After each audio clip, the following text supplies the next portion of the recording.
In today's video, I'm going to teach you how to install Outlook to HubSpot.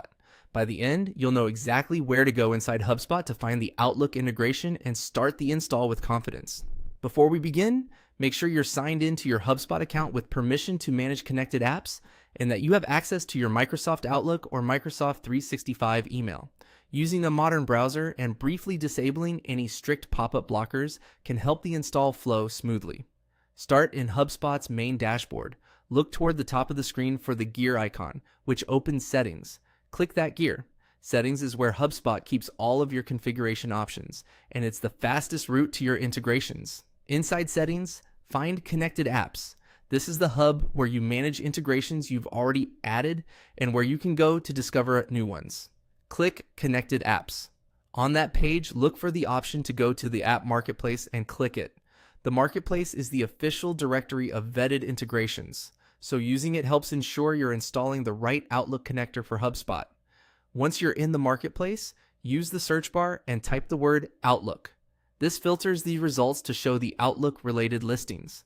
Typing the exact product name keeps you from scrolling and helps you land on the official listing quickly. From the results, click Outlook. This will open the listing page where you can confirm you've found the correct integration. You'll typically see details about features, compatibility, and provider information.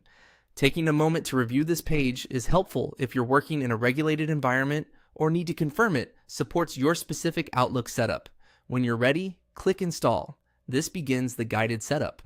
After clicking Install, expect a short series of prompts where you may be asked to choose your HubSpot account, sign into Microsoft, and grant the necessary permissions for email and calendar access. If your organization uses multiple Microsoft tenants, double-check you're signing in to the correct one. If an admin approval is required, you may see a notice to request it. That's normal in some corporate environments. Also, if a window doesn't appear, verify that your browser didn't block a pop-up. That's it. You've started the Outlook installation from within HubSpot. Once the process completes, you'll see Outlook listed in Connected Apps, confirming the connection. If you ever need to revisit settings, return to the Connected Apps area in HubSpot to review or adjust the integration. Thanks for watching, and feel free to replay any section while you complete your own setup.